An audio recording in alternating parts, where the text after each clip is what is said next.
First of all, I want to say thank you for, Levi having me come up today. It's nice to be back in Buchanan, Upshur, my alma mater here. I graduated, well, I shouldn't tell you when I graduated, but I graduated here in 1986. Both of my boys went to school here, so, but I've been blessed, to grow up in the community of Buchanan, and I started my 32nd year this year at West Virginia Wesleyan College. Mike Hinkle, a lot of you know Coach Hinkle. I played with Mike, and I was fortunate enough to coach with him. And Mike gave me the opportunity to be a graduate assistant at Wesleyan in 91 to 92, and then when he left and got a full-time position, I took over in 1993. So I owe Coach Hinkle a lot for giving me that opportunity. I will say a funny story though with that. Dr. George Klevitz, a lot of you know Dr. Klevitz. I graduated from Wesleyan in December of '90, and I wasn't for sure what I wanted to do, especially after I did my student teaching. I loved the elementary kids, and but working with high schoolers, being a 22-year-old, I thought maybe this is not for me. And so Dr. Klevitz asked me if I'd be interested in a graduate assistant position, and my parents were, interested in that opportunity to work on my master's and stay in Buchanan, because, like I said, I didn't really know what I wanted to do. Thought about maybe the military, state police academy, or something like that. But there was never a talk about women's softball. I thought it was going to be a graduate assistant position with baseball. And so when he called me, when I accepted the position, he told me to get in contact with Coach Hinkle. And I said, Coach Hinkle, he's the women's softball coach. And they're like, yeah, Steve, I forgot to tell you, you would be, working with the girls. And once again, playing baseball and football and basketball growing up, and coaching Babe Ruth baseball and American Legion baseball, I'd never, ever, being a 22-year-old, was affiliated and coached women's sports. So here I am, 32 years later, still doing it, still enjoy it. So I always kind of tell everybody about how I actually got started with it. But I've sat in your shoes many times, going to camps and clinics and national conventions and so forth. And I've been fortunate enough to speak in several.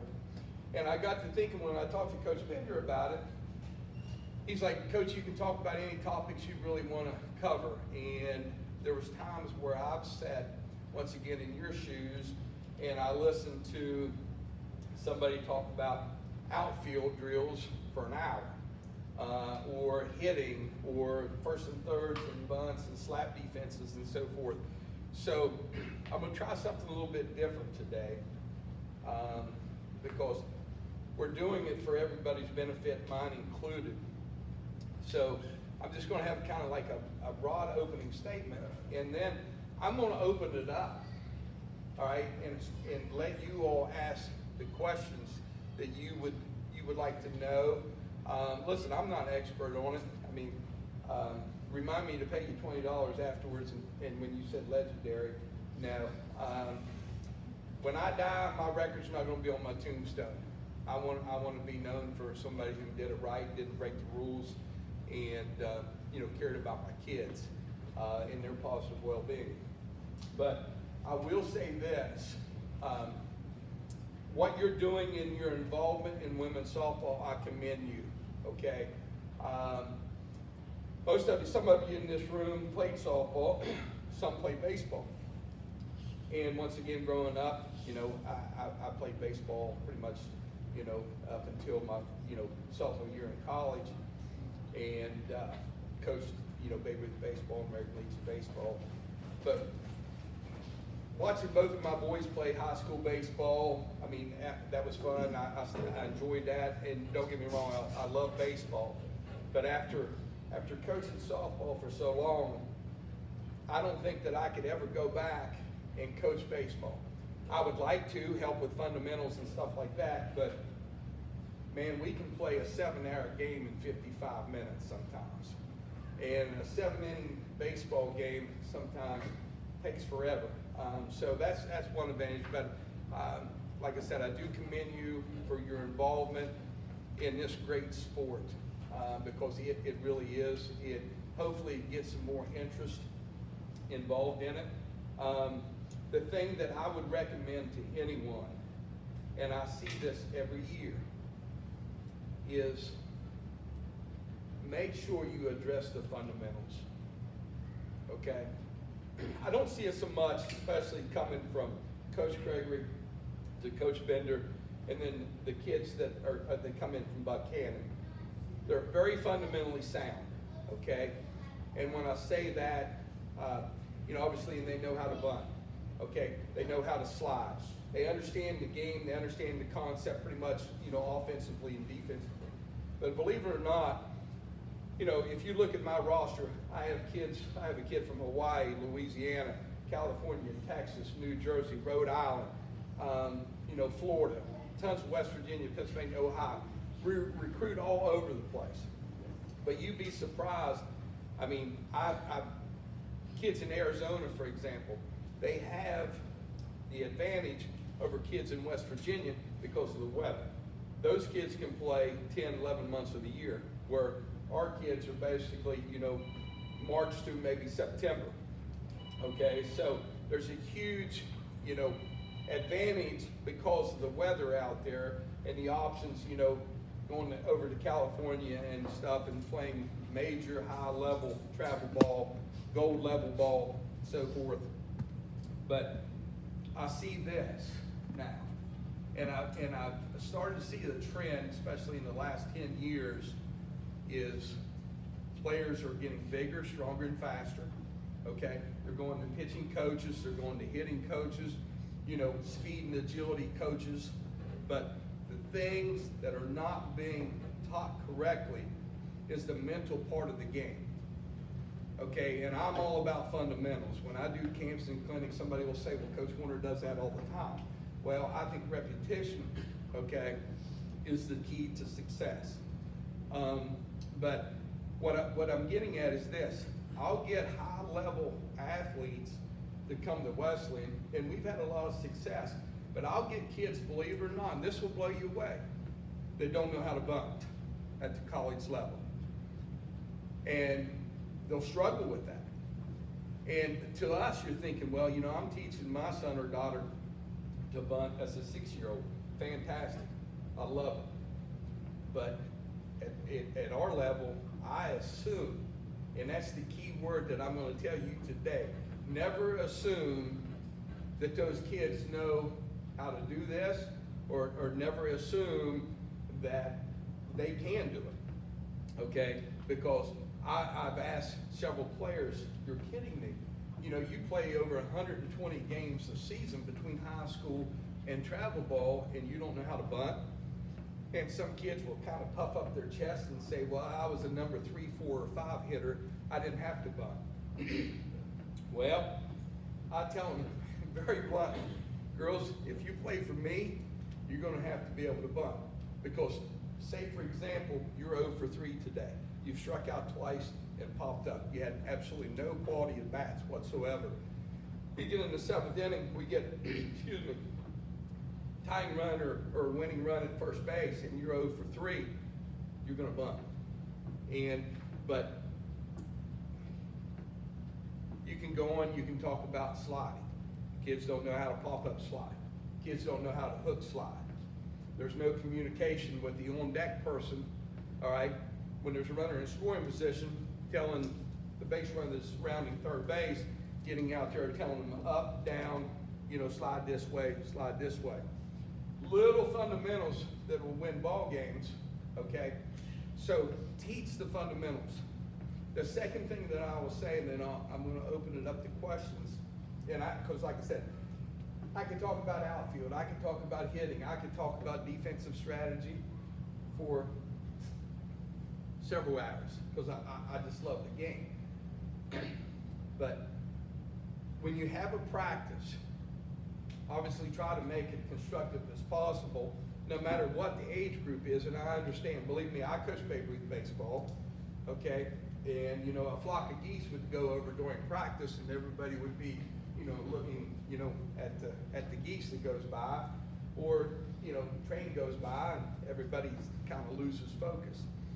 But the biggest thing also that I see is like understanding depth and position. I'll give you a perfect example of this. We were in the gym Friday morning, okay, and we were going over situational play. And I was rotating different defenses in for 21 outs at a time. And I looked, and we had a freshman middle infielder, or excuse me, 2 freshman middle infielders out there. And we had a runner at second base, okay, with 2 outs. Well, you guys know that our middle infield, we should be back with 2 outs, a runner in scoring position. Well, I looked out there because the previous play before, there was a situation that we had bases loaded in 1 out, and it was a tie ball game, so our defense were sucked in. Well, tunnel vision wise, they didn't understand, and we give them the time saying, okay, you know, runner on second, 2 outs.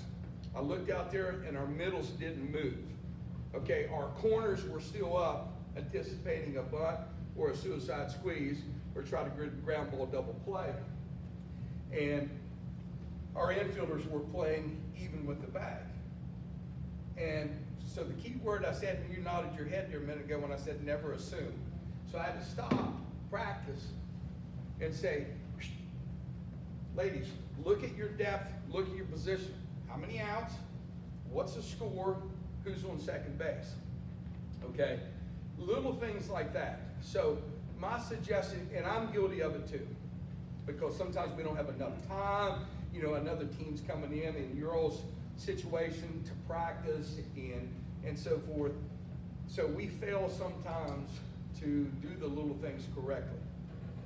So I would encourage you very much that when you're practicing, to incorporate situations.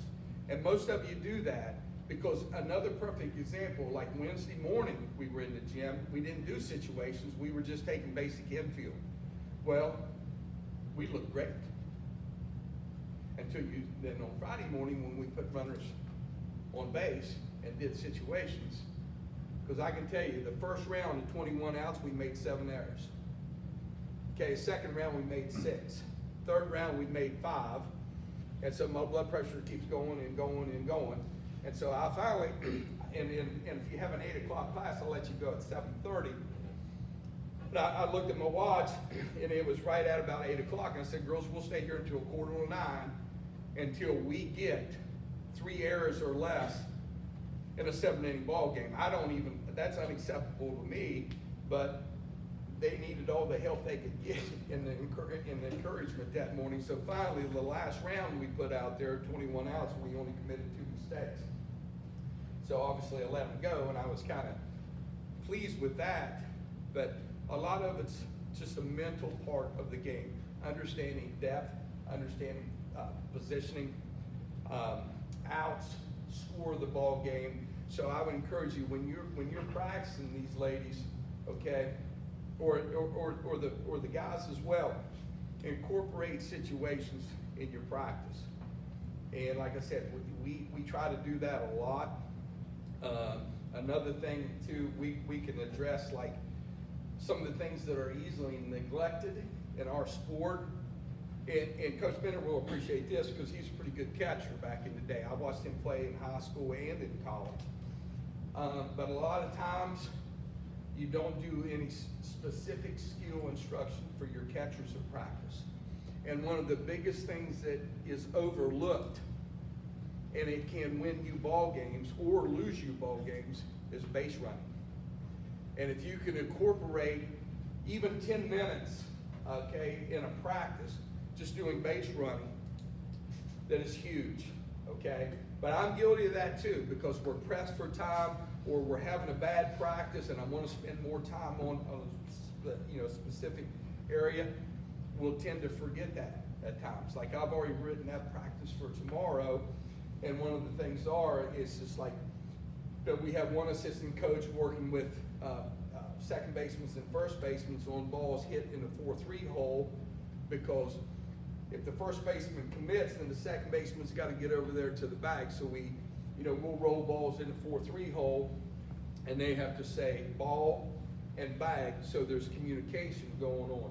Well, during that time, myself will be over with the catchers working on blocking, framing, and just a simple tee drill, because if you watch some catchers sometimes, when they come out to receive for a steal, they'll kick this left leg out, and so the ball will go more towards the second base side. It's almost like you're throwing a screwball, because they're throwing across their body instead of squaring up to their target. And then we have like one of our other pitchers, she'll be rolling ground balls to the third baseman, going glove side, backhand rakes, backhand pivots, charging bunts, being able to throw on the run. So we break down, a lot of specific areas for the kids, but once again, things tend to get neglected, and I'm guilty of that too, because, how many times Coach Bender has base running sometimes cost you in a game? Yeah. Or one-man games. Exactly, or one games. We hit into 14 line drive double plays last year, okay? And that's way too many, because once again, the mental side of the game, if you incorporate the base running, and not only when you do the base running, but if you have somebody hitting balls, so the kids will understand. Because if there's one out, and there's a runner on first, and it's a ground ball to the second baseman or shortstop, ideally, you don't turn too many double plays in fast pitch softball, because of 60-foot bases versus the 90 feet in baseball. So a lot of our kids will say, get off, take a look, freeze on the line, etc. Hard on the ground, breaking it up, freeze on the line. Well, our kids will get tunnel vision. I mean, as soon as that pitcher releases, they're off, they're leaning, line drive, double play. But they don't stop and realize they're going to get forced out probably 75% of the time.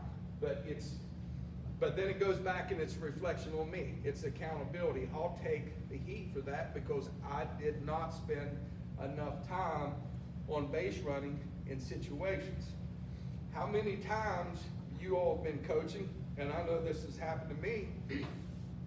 Say, for example, there's a runner on third, okay? And, we're telling our kids, hey, look to see where your second baseman's playing. She's back, go on contact on the right side.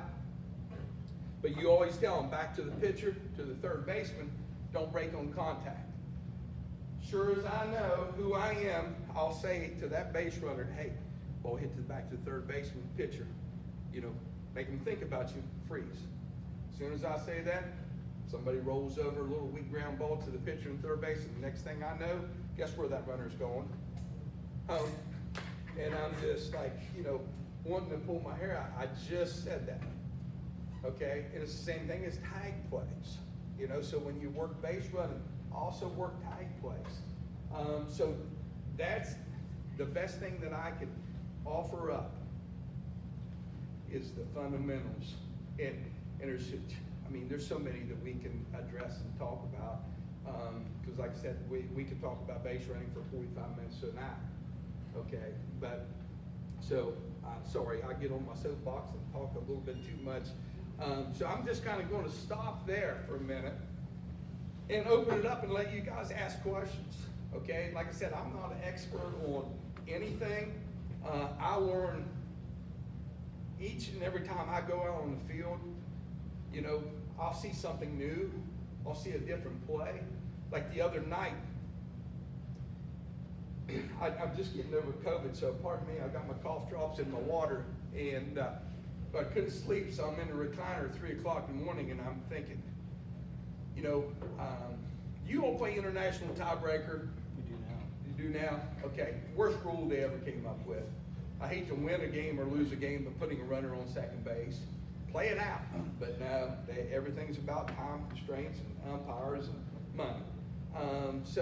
But I don't like that rule. So 3 o'clock in the morning the other night, I got my pencil and paper and I started drawing up a play, okay, for international tiebreaker.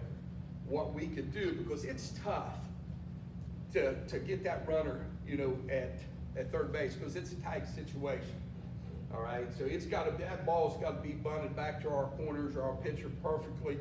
And a lot of times you'll get somebody in a pickle or something, and a good base runner's going to stay in long enough to where that runner at the plate is going to go all the way around the second base, so they'll be back in scoring position anyway.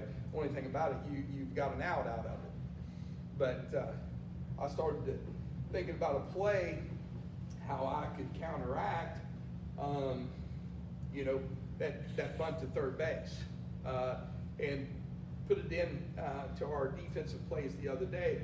Kids were very excited. They like gadgets. They like new things, and it's the same thing with like slap defense. You'll see it in college. Probably every college team that I know that we play against probably have at least 2 slappers in the lineup. And I've taken a couple players that have exceptional speed and not really good hitters from the right side, and we've turned them over to the left side as slappers, because they do put pressure on the defense. They're not, in 32 years, I've only had one slapper hit a ball out of the ballpark. Came out power slap, big fatty pitch right down the middle. She hit it straight away center field. But most of the time, a slapper's in there to create havoc on your defense, because you know a slapper runs about 275 from the left side from home to first, so there's no time for mistakes with that. But that's the same thing with, you know, you guys watch baseball game, and I think they're outlawing the shift next year. Is that correct? They haven't done that with us, but for example, like there's a particular play that it happened, I don't know, probably about 15 years ago. We were playing a team, University of Mary, out of North Dakota, and their leadoff hitter was 2 for 2 against us, and we tried everything. We threw everything at her but the kitchen sink. Could not get that kid. We throw her in, she would drag bunt or have an in-out swing, and you know, hit it by our third baseman. You know, and we switched around our defense. So right in the middle of the game, I told our third baseman, be up 10 feet away, 1 step off the line. Shortstop, you're up even with the bag in a 5-6 hole. We took our second baseman, put our second baseman over at shortstop. I brought my right fielder in to play second base. And I remember a parent, when I moved this around, there was a parent sitting on the outside of the dugout, and I heard him say, what? And I'll PG rated, what is he doing? Well, I didn't know if it was going to work or not, okay? But moving our shortstop over to the 5-6 hole, moving our second baseman over to shortstop, bringing our right fielder in and playing her up the middle. Now the key is, we've got to pitch away. Obviously, you have to trust your pitcher in order to throw a screwball or a fastball on the outside part of the plate. Because if there's anything middle in, the whole right side, and a slapper, she's automatic triple. If she's really fast, she's going to have the inside part home run. But the kid came out, she was a little confused. Very, very intelligent slapper. I could see the wheels turning or looking, trying to find a weakness in that defense, you know. And like I said, I didn't know if it worked.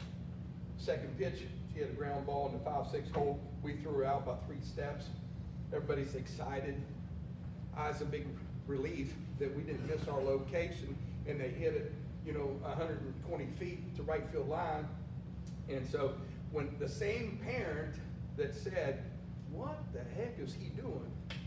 When we changed sides and I'm walking out to the third base box, he said, great job, coach, great job. And of course, I never turned around and acknowledged him. I just kept right on walking, okay? So different things that you can get creative with defensively, like I'll just kind of stop now, and I'll let you guys fire some questions off at me.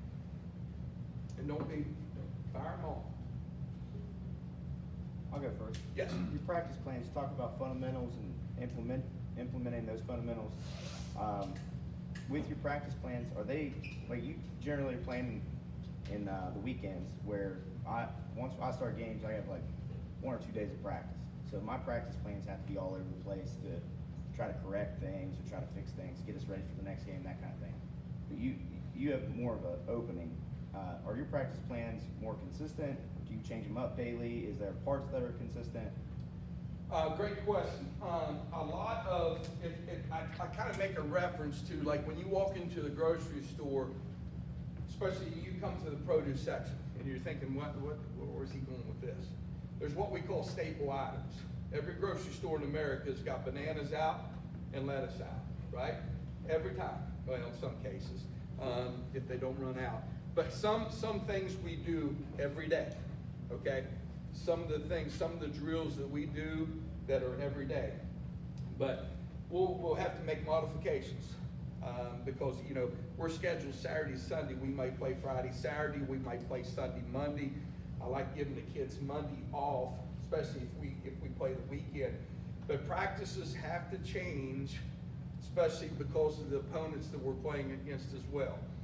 And what I'd like to do is this, in my practice plan as far as offensively, now with the technology that we have, if you get on MEC website or the SEC network or whatever, you can go back and you can watch everybody's games. So there's really the days of going to scout your opponent, it's over with, because you can set in a computer or your iPad or whatever, and you can scout your opponents and have an idea of how we're going to throw this particular batter, of what the pitchers are going to be like.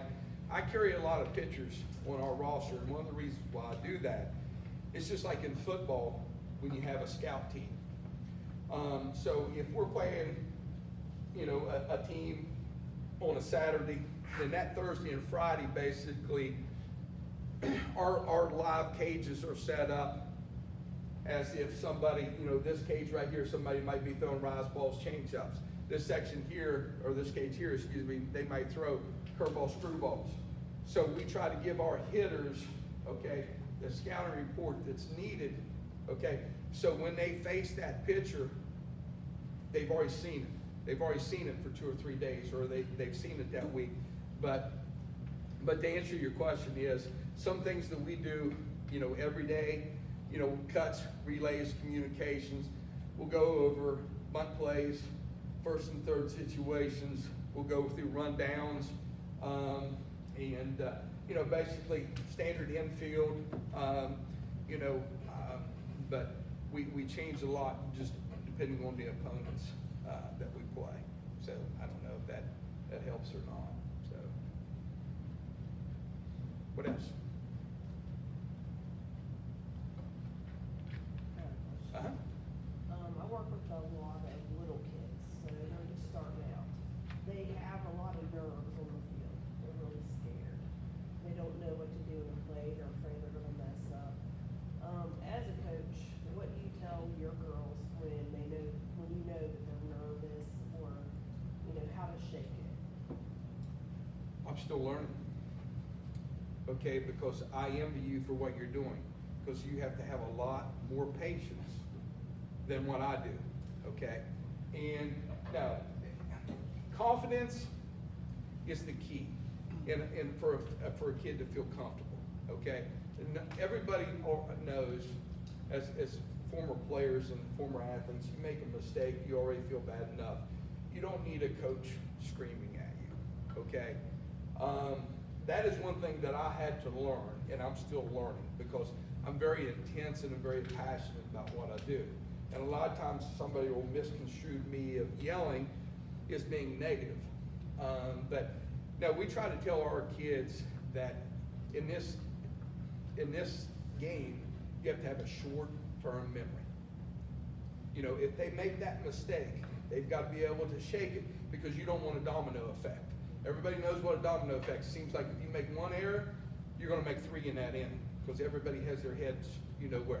Okay, so we try to tell them to be relaxed. Now, I've had to pull kids, unfortunately, in the middle of an inning, not because they made a mistake, because they couldn't control their emotions.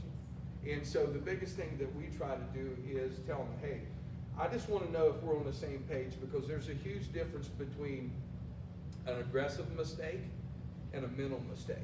I can live with the aggressive mistake, but if somebody's continued to making the mental mistakes, then they're having trouble processing, they're having trouble making the adjustments to the game. But you know, I tell our kids all the time, if somebody rolls you a ground ball for the third out of the inning and you booted it and 2 runs scored, you feel bad enough.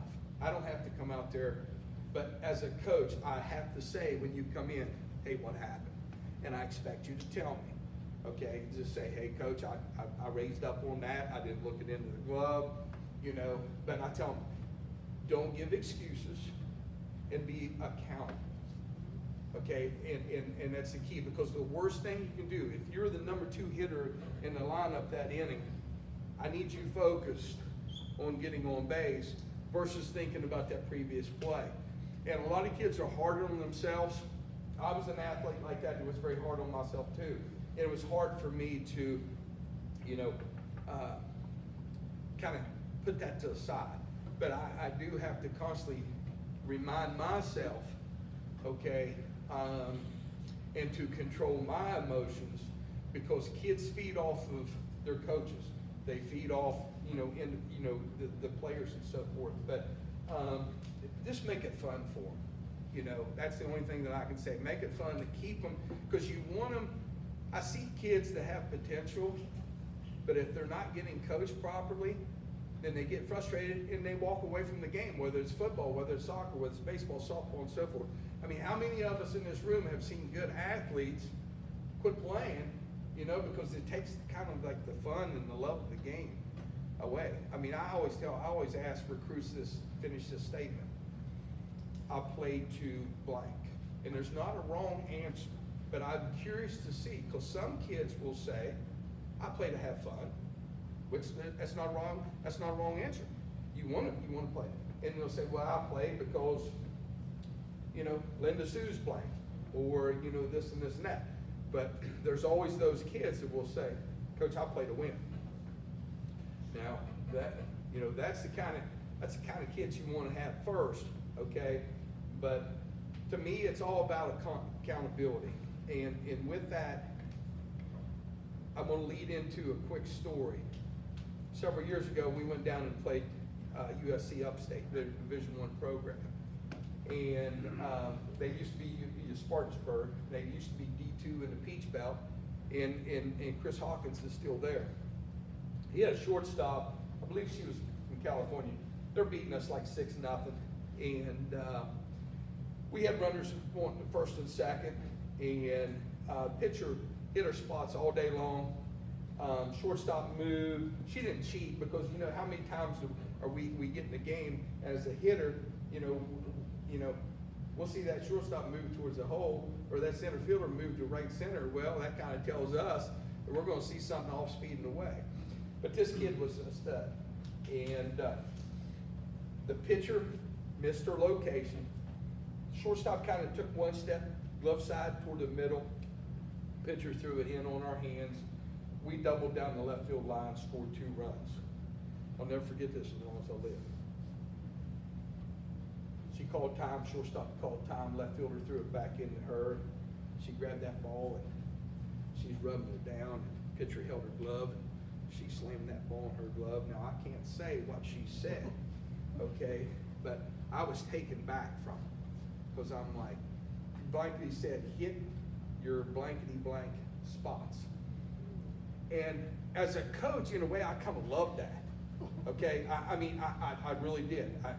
Because it's about accountability. Okay, but I said to myself, I don't think we had too many players at the time that would say that. Okay, and you can say it with the meaning, but you don't have to use those bad language. But the point being, I just try to get our kids to understand accountability. You're going to make mistakes. I make mistakes. Last year in the NCAA regional against Kutztown, we had a runner on second base. It was a 2-run. They had a 2-run lead, and it was 1 out. Had a runner on second base, and little soft liner off the bat. I read it as a ball down. So I'm saying, come on, come on. I'm waving. Saying ball's down. Center fielder made a great catch.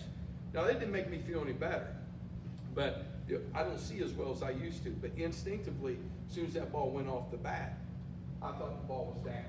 Center fielder made a great catch, threw it at second, doubled us off, took us out of a potential maybe, you know, a huge inning, because we had pretty good hitters up, I carried that with me, okay? I carried that with me. So after the inning, when we come back in and hit again, I got in to the huddle and I said, girls, my bad, pick me up. Not too many coaches will do that because of their egos. They don't have to do that, okay? But I'm accountable. I'm accountable for my actions, everything that I do in life, and I want our kids to be accountable. So just make it fun for them, so keep them interested in the game. Everybody makes mistakes, and it's hard in the heat of battle because you want to win. But no, just try. You know, I like I said, I applaud you for coaching the younger kids because they need good coaches. They need good, you know, good fundamentals. So I don't have a magic wand to tell you, but I'm still learning myself. You know, because I'm pretty rough on the kids. You know, so other questions? Come on, I know you guys have got questions. I have a question. Uh-huh. As somebody who maybe did not play baseball, softball, anything, and the other parent might be more qualified in that situation, how do we help our children if maybe that other parent has other commitments, such as coaching or whatever, but we want our children to be able to practice and do things? What would your advice be to that parent? That never did play? Yep. Well, you know, listen. Let's see, Coach K at Duke, I don't know what he played at Army, West Point, he played for Bob Knight. There's several coaches out there, and some of the best coaches in the country never even played. You know, they may not even played in the pros or never played in college and so forth. My thing about it is I surround your kids. Obviously, you know, as parents, we want to, you know, be surrounded by the best kids that, you know, kids or parents or coaches that, you know, that can be. But that shouldn't be a discouragement. I would just try to get them involved and put them in the best situation with the, you know, the best coaches, and just encourage them. And if you never did play the sport, I mean, now because of the internet, I mean, you can get on there and research anything, you know, and I gripe about technology, these things, but it is a good resource. I say especially for young coaches, parents who, you know, that their kids are just getting involved. Because, for example, you thought I might have been a soccer player, then all of a sudden she's in 8th grade. She runs well, hand-eye coordination's there, and she comes home and says, "Mom, I want to play softball." Well, you need to give her every resources available, you know, and surround her by the people, and, you know, get some of the parents and some of the coaches to, you know, do some individual training with them and so forth, to keep them involved. But just because somebody never played or never coached, that shouldn't be, you know, despairing or discouraging for an athlete not to get out and try a different sport. Does that make sense? Yeah, I think more of my question is like, where would your starting point be for that? Like, okay, so you surround yourself with a community, maybe you're looking for the right people to help, but like as a parent at home, where can you start at home to make sure that like, just making sure that you understand the fundamentals and maybe the basics of the game? Coaching clinics. Yeah. And I would say right now the internet, you know, or pick people's brain like Coach Bennett, Coach Gregory, you know, people that have been around the game. Listen, we make mistakes, okay? We make mistakes, but I mean, I think that's a great resource now for people that we didn't have when, you know, if we were struggling 30 years ago on, you know, maybe some drills for, you know, to get better on hitting outside pitches, we just pretty much knew what we had always done or saw it with somebody else. But now, I mean, you can get up and you know, Google that, and you're going to have 30 drills, you know. And some of them you're going to say to yourself, well, you know, I do 28 out of 30 of them, but there might be a couple that you've never done before. but there has to be meaning behind it, and the kids have got to be able to understand it. But I also think too is this, because we're all guilty of having this. You know, you may have a great coach that knows the game, but he or she may not be able to teach it. Okay, same way with the professor. I mean, I know I had a lot of professors that, you know, when I went to school, that PhDs on the wall, and I'd never questioned their intelligence by any means, but how to relate that information to somebody, I think, is critical, because I have a young guy that's helping me now, Nick Roddy, that played baseball at Wesleyan, and he understands hitting very well, same as me. But a lot of times, some of our kids will understand him better in his theory behind it, even though we're on the same page and we want the same outcome.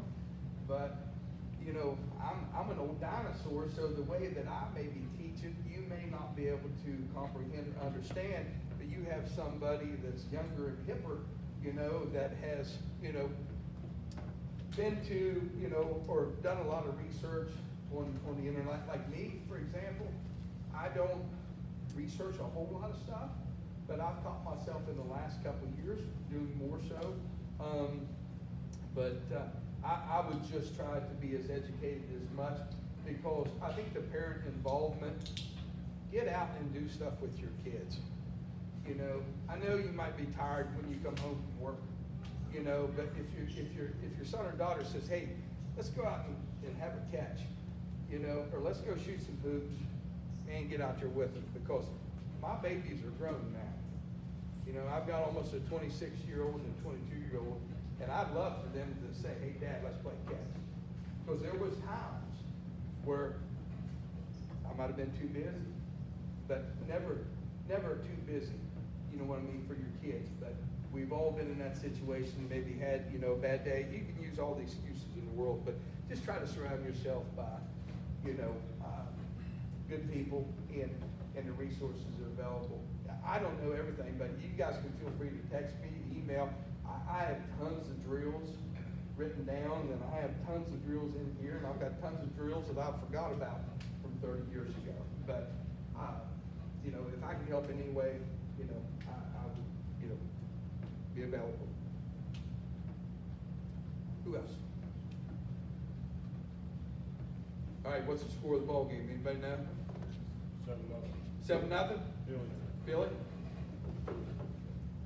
Purdy got hurt. Purdy got hurt? Uh-oh. What else, guys? Come on, I know there's more questions. I'll do one more.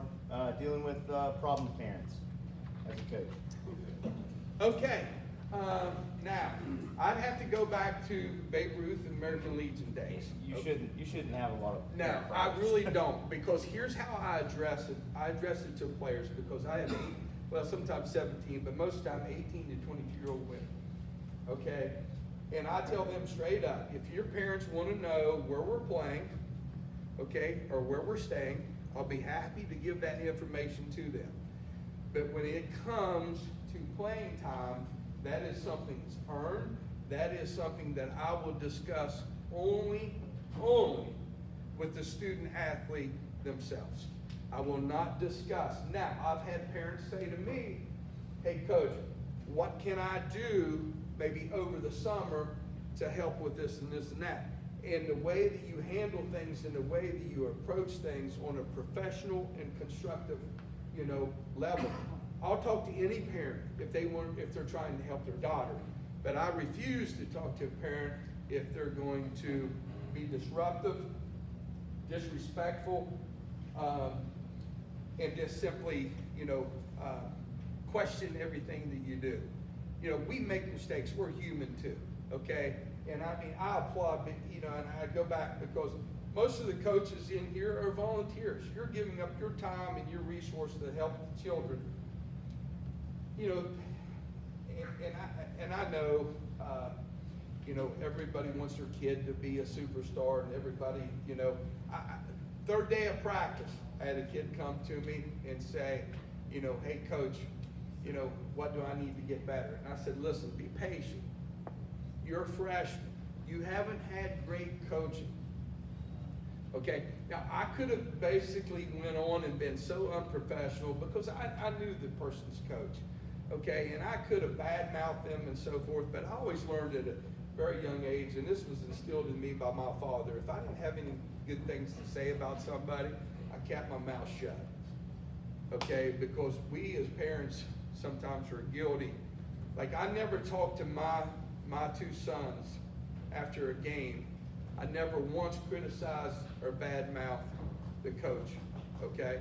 Now, I wanted to at times, okay, as a parent, but I never did that around my own children, okay? I never did that. But I just tell the students right from the start that I don't accept that. I will not talk to parents, you know, about playing time. I think probably most of you have maybe a parent-player meeting before the game, and I would outline everything. And I mean, I had a player one time, or a parent one time in Florida, and I'll throw this question out at you. I had basically 4 outfielders, okay, 4 pretty good ones. And my goal going into Florida, okay, was to platoon my right fielder. I think we were playing 14 games, and my initial start was that I was going to give one 7 games, the other 7 games.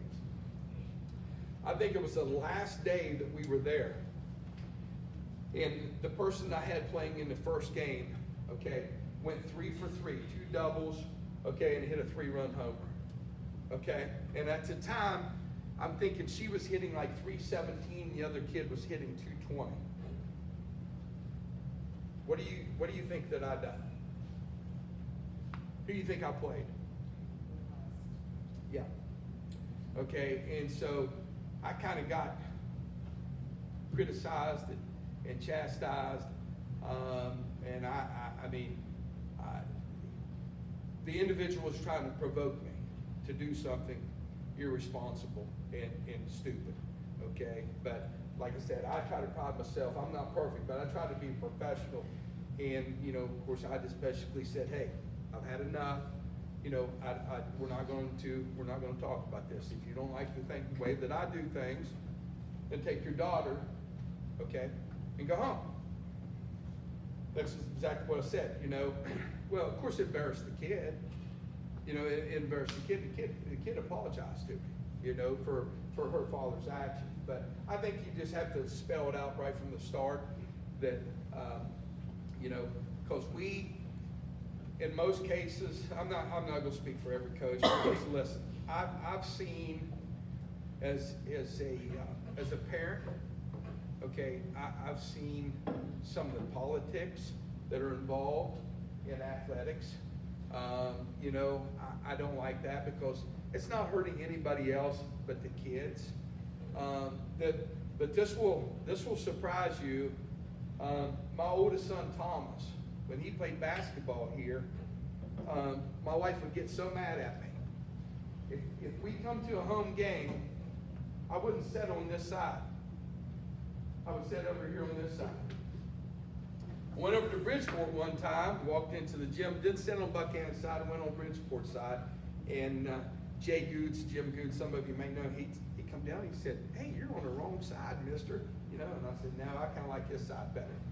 You know why? Because I got to enjoy the game. I didn't have to listen to the negativity, okay, in the stands. Well, this coach, he doesn't know what he's doing. Or, you know, my son or daughter should be playing over this person, okay? And then even one parent made a comment even about my own child, and of course your defense mechanisms kick in then, but I wasn't going to cause a scene. I just kind of got up and kind of walked away. Of course, my wife's patting me on the leg. Don't say nothing, don't say nothing, don't say nothing. Okay, but you shouldn't have to deal with that, you know, because the kids are doing the best they can.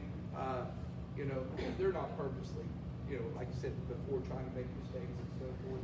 I think as long as you just communicate with them and just tell them straight up that, you know, this is unacceptable, and I'll talk to your son or daughter on what they need to do to get better, with the hopes of you know, cracking the lineup. So. Well, I got to follow up since you were talking about it, so I'm sorry, this is my third question. But advice for parents dealing with that negativity.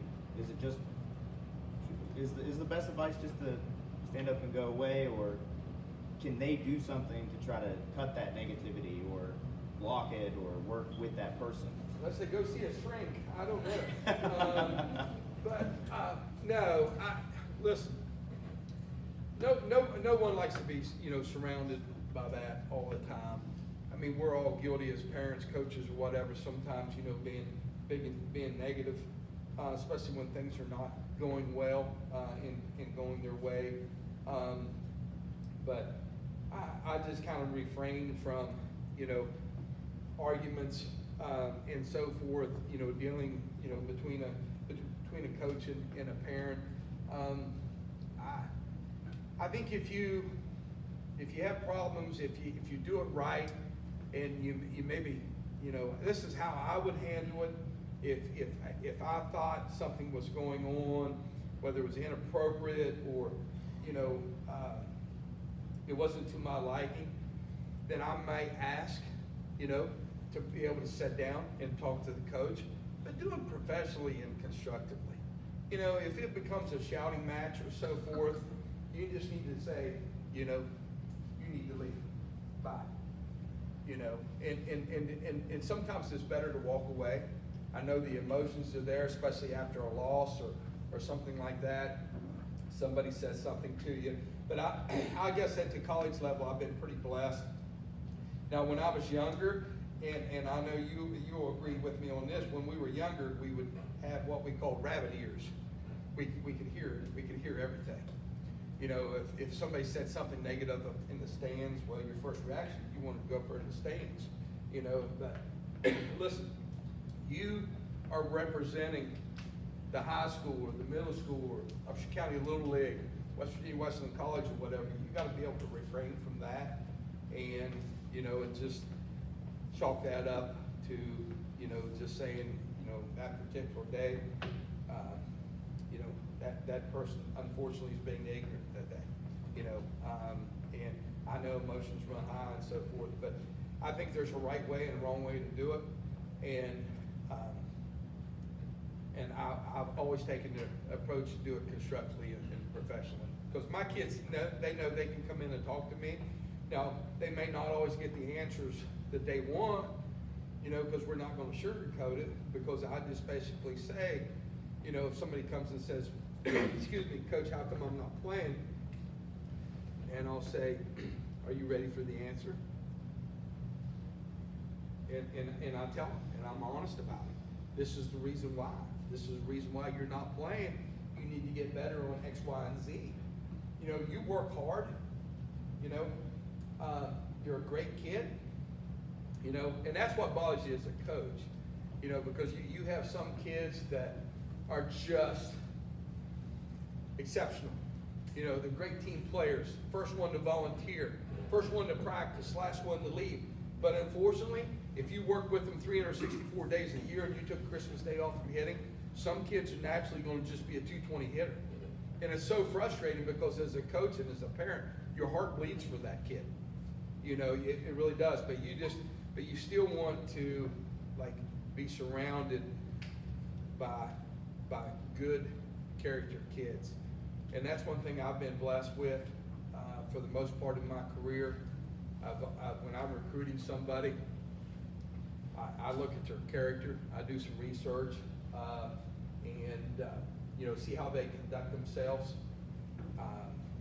see how they are as a teammate, see whether or not they're hustling on and off the field, whether they're engaged and paying attention.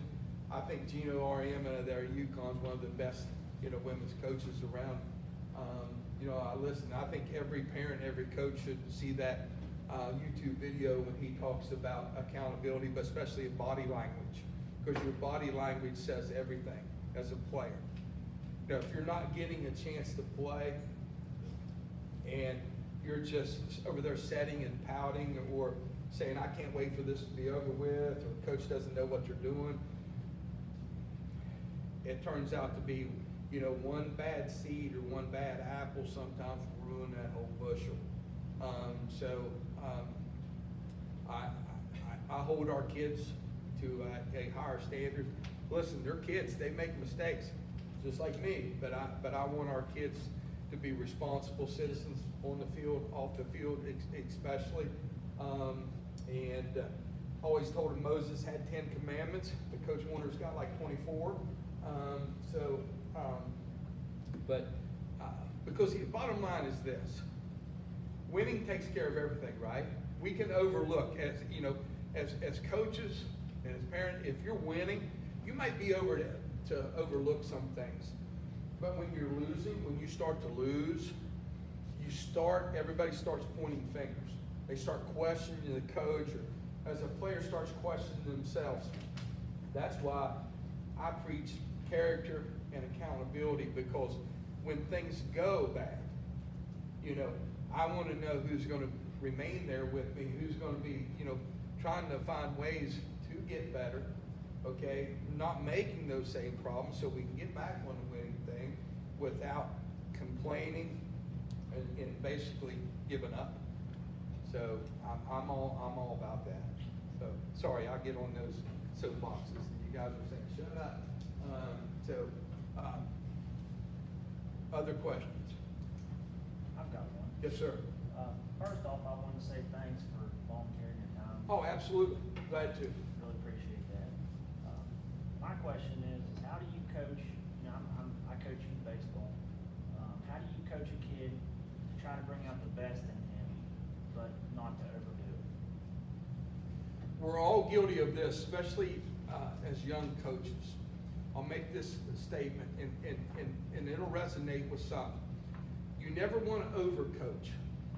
And we're guilty of that. Like, for example, when I first started coaching way back, you know, obviously, you try to overcoach.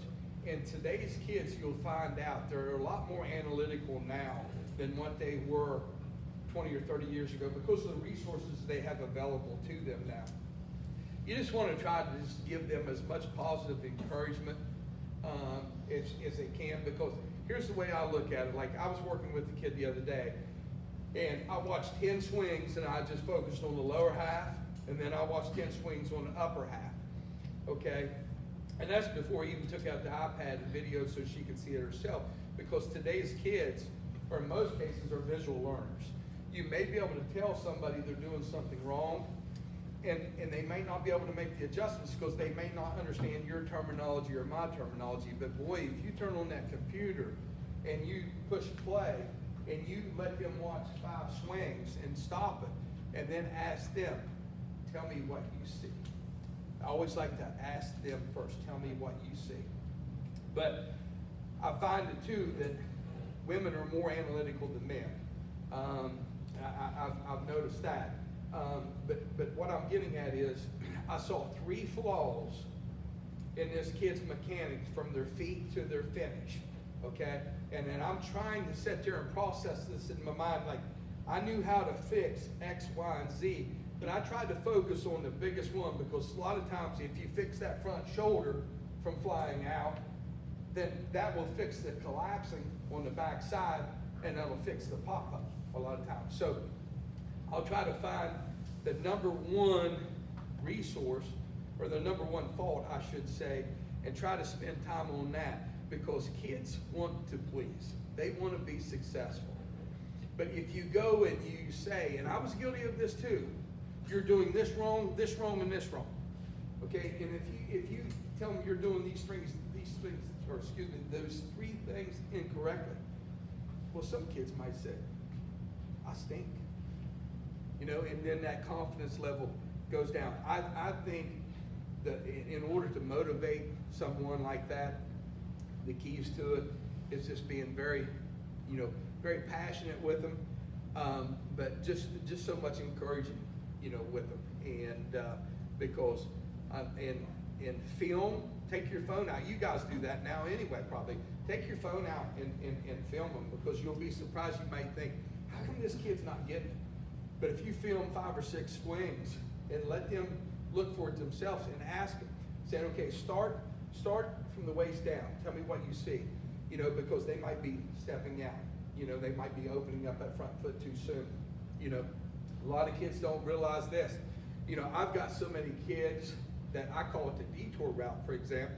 So many kids will start their hands high, but as when they load and that pitch comes, they automatically drop those hands by, you know, 6 inches, and then they might be late and hit something, you know, over the third base dugout and be late, and they can't understand why they're late on that swing because they detoured, you know. And so, but they don't realize they're doing that until you take the phone out, or you eventually go over and say, hey, and literally grab their hands and say, okay, if you want to start your hands high, that's fine. But when you're dropping your hands down, because a lot of times when they drop their hands down, what do they do with their barrel? The barrel comes here, okay? And so they're already at this angle here. A lot of people are teaching the launch angle. I don't believe in that. I mean, we're not like Oklahoma, we're not going to hit 100 home runs. I've got some fast kids. I want to put the ball in play and have a chance to get on base. But if you film them and you show them what they're doing wrong, and a lot of times, man, the light bulb will come on. And when that happens, you got them. I mean, they think you're the greatest thing since sliced bread. I had a player the other day come and said, well, she worked with Nick and this and that, very hard worker. And once again, you may have 20 people in there hitting, and you can't watch everybody at one time. And I just kind of glanced over and watched 7 swings. And I walked over and I said, hey, this is what you're doing. You realize you're doing this? And she says, no, coach, I don't. Because 5 of her 7 pitches, she hit the ball up in the air. And it wasn't like a deep sack fly or anything like that. It would have been a routine pop up in the infield. And so I told her and showed her what she was doing. And man, she said, you know, she got the biggest smile on her face, and she said, thank you. But you don't have to thank them. I mean, that's nice to say it because you got polite kids, but use that resource, use that video, and just that encouragement, especially at the younger level. Those kids need it more than everything. Instead of browbeating them all the time, you know, encourage them and keep them interested. And I think that goes back to some of the things that you say. I don't know if that answers your question, but that's how I would do it. So, what else you got for me? I got something. Yes, sir. As a parent that coaches his own kid, how do you draw that line? Because at times, I know I coach on the travel team with these 2. I'm harder on my kids than what I am the other kids, and he gives me that when I get home. Yes. He says, "Hey, you're harder on me." How do you draw that line? Is it time to step back and let them coach him, or can you still coach your kid? I was guilty of it too, sir. I had 2 sons. And now I went to big extreme. I taught both of my kids to bat left-handed, and they were naturally righties. I put a 60-foot cage up on the top of my hill. I built a regulation mound, borrowed a slope gauge, and built a regulation mound for my kids and put salt on. And my wife says, like, what are you doing? Okay, I learned something very quickly. I shouldn't have to go to my son or daughter and say, let's go hit today, or let's go throw today. I want them to be able to come to me. And when that stopped, I thought that was time for me to quit coaching my kids and let somebody else do it, because I was tougher. We are our parents. We're tougher, you know, because somebody will come home and say, well, you know, such and such let their kids stay out until midnight. Well, that's such and such kid. I'm not going to do that. You're coming home at 10 o'clock or whatever. That's a tough line, because you know what your expectations are. You know what you want to get accomplished for your child, and it's hard sometimes to let go. But I think sometimes too, and you'll find this, and you've already found this out. Like, my oldest son liked to play golf, and I'm not a golfer by any means, okay? But you can watch somebody swing, you know, baseball or whatever, and, you know, shooting free throws or whatever. You can look at forums, you know, people do that. And I know one time we were messing around and hitting some golf balls in the backyard, and I was trying to tell him something, and I shouldn't have because I knew nothing about golf. Okay, well, I go get somebody that knows about golf, you know, to give him like a lesson. And, you know, he comes home and he says, oh, Dad, you know, he told me this and he told me that. I had salt swallow my pride because even though I'm not a golfer, I knew a little bit of that. But the biggest thing is even though I told him that, he thought that that guy was God walking on water. Okay, so you got to know kind of when just to kind of kick back and let somebody else. I mean, it's okay to be, you know, hard on them, but because I understand too, because you're thinking, you may not think this, but you don't want you know, other parents to say, well, you know, he's just playing because he's a coach's child. You hear that all the time. Now your son might be the best player on the team, and one of the reasons why he is because you do spend time with him, but you just don't want to burn your child out, and that's just taking somebody from me because I burnt my kids out, and if I could go back, I would change that tremendous. My kids were not great players by any means. They were average players, but potential-wise, it could have been a little bit better, I think. Not great, just above average, but I was guilty of that, sir. I was too hard on them. So.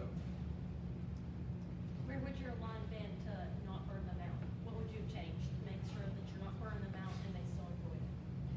I would have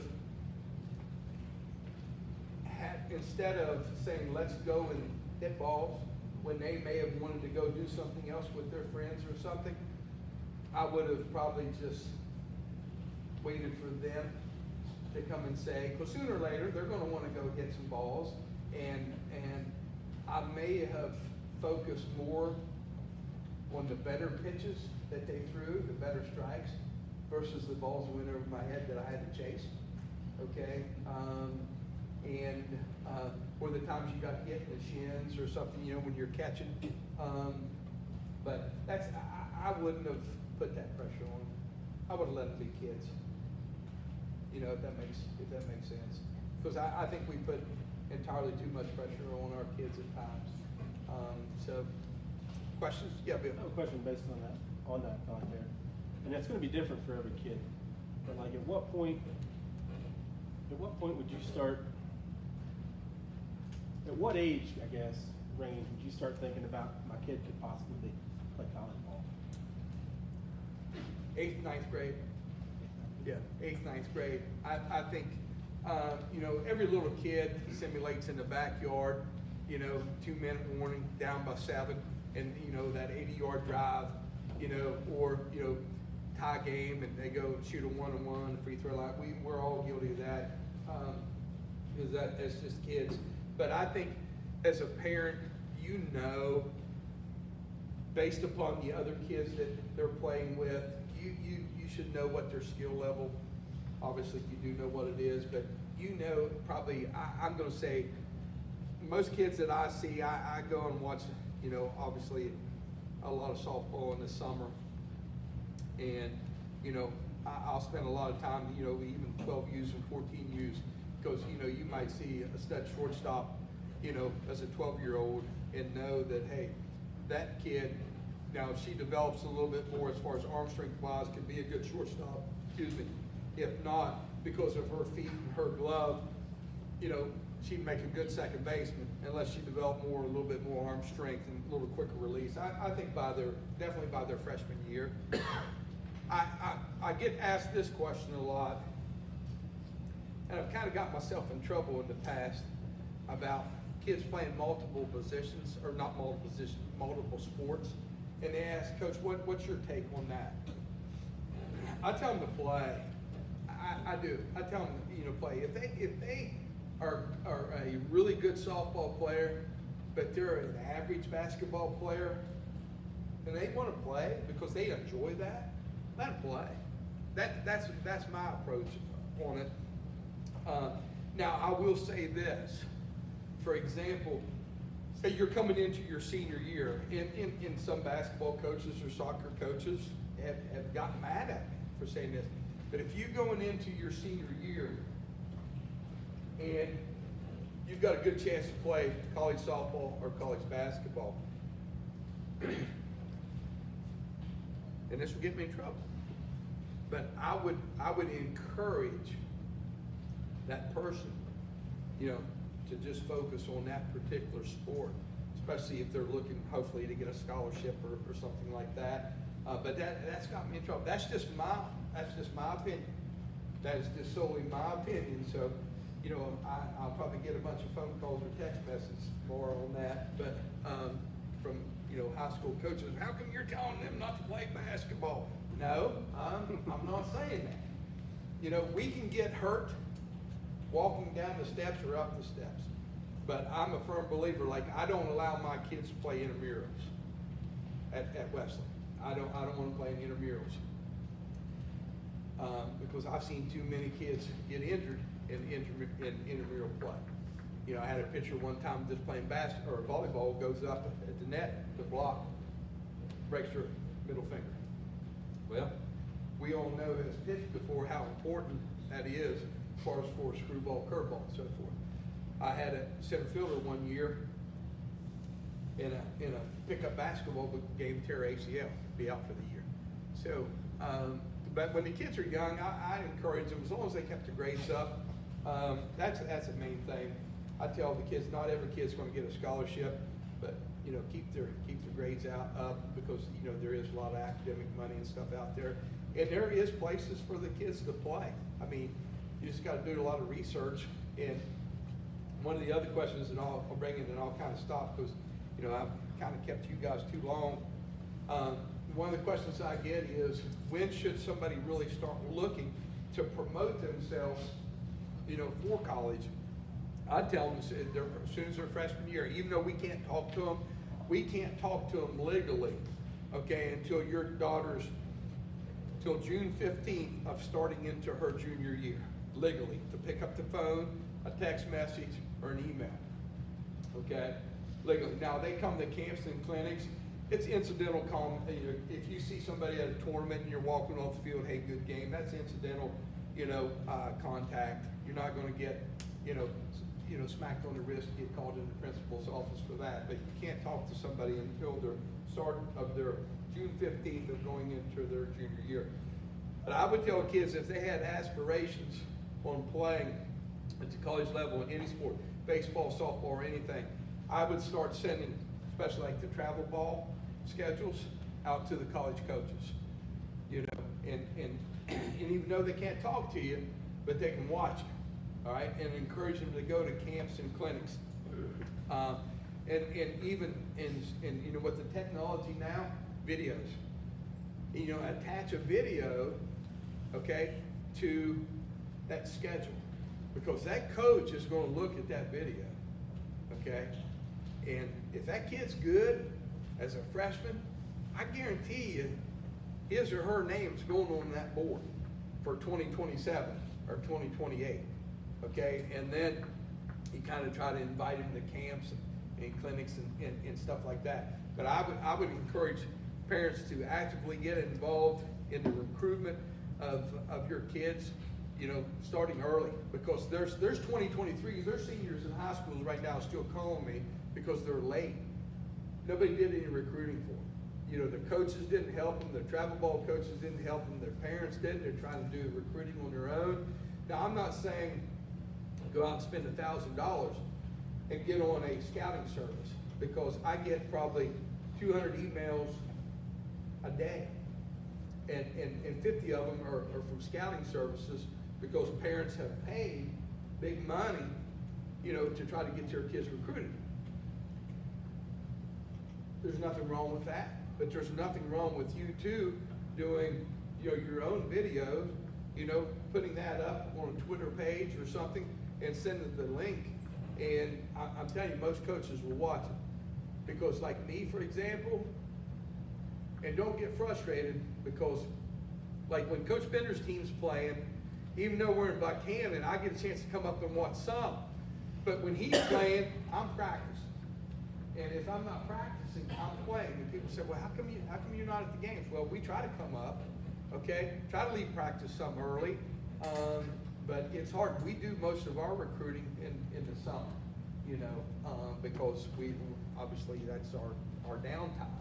It's not really downtime, but I mean, that's the chance we get. So I tell the high school kids not to get frustrated, you know, when college coaches don't show up because, you know, their team's practicing, you know, because we're allowed to practice or play 6 days a week, 20 hours a week, NCAA rules.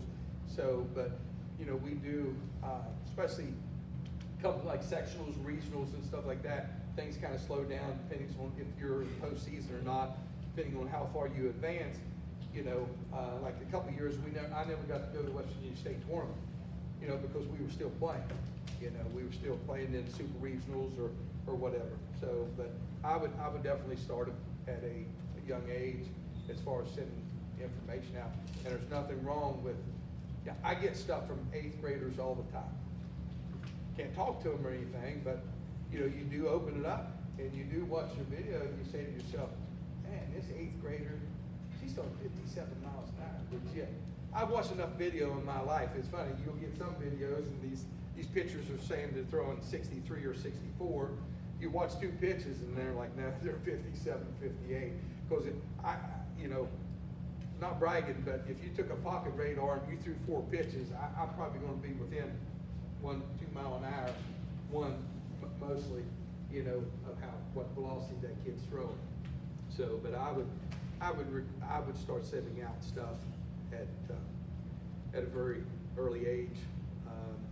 And you know too, Bill, you'll know, by watching your daughter compete against other teams and so forth, of now what level, whether it's Division I, Division II, you know, Division III, NAI, JUCO, you know, I see so many kids and try to encourage them to, you know, try to go this route and so forth. I mean, everybody dreams about playing in Alabama or Florida, you know, but they're, you know, be realistic around here. I mean, probably who was the last Division I baseball player that come out of Buchanan? Probably. Baseball? Yeah. Who probably was? Played probably all 3 or 4 years in high school or in college baseball. I don't know, I'm talking about Jordan. Who? Oh, Yeah. And probably before that, it was probably Doug Strait, probably, you know. So, and that's not a knock. I mean, because we've had very good coaches up here, okay? And it's not a knock. I'm telling you, it has a lot to do with geography, has a lot to do with weather. It's the same thing like with Division I softball. You know, like I've got the Robinson kid out. Robinson's she's a stud, good hitter, very good hitter. But I told her everybody knows how to pitch her, so she's going to have to learn to hit an outside pitch better. But she's going on. She has her COVID year, plus she has a redshirt year when she had to get her ribs tied together. She's going on and playing at a Division I school, small school in Tennessee. So I was so glad about that. I was very supportive of that. So, but not every kid's going to be a Division I kid. Not everybody's going to be, you know, a Division II, Division III. The main thing is to get their education because, once again, how many kids are getting drafted? How many kids are going to play for the Olympic team? So it's all about just getting their education. Sorry, I talk too much, guys. Everybody else saying, let's get out of here. It's 4:30. Any other questions? I'm sorry I took so much of your time, but listen, I'll be glad to give you my cell phone number. Feel free to email me, text me, because like I said, I got a lot of drills and stuff, and be glad to send them to you, email them or text them to you, you know. And the last thing I'll say, I know you guys did a lot of work at the Little League softball fields, but I'm going to extend this out. If you guys ever decide you're going to do a tournament in the summer for like a fundraiser, or because in the fall it wouldn't work with us practicing, you're more than welcome to use our field, and we wouldn't charge you anything because you got insurance through Little League, so you got a concession stand and a nice field. So, and even with lights, we wouldn't charge you anything. I even get it ready for you.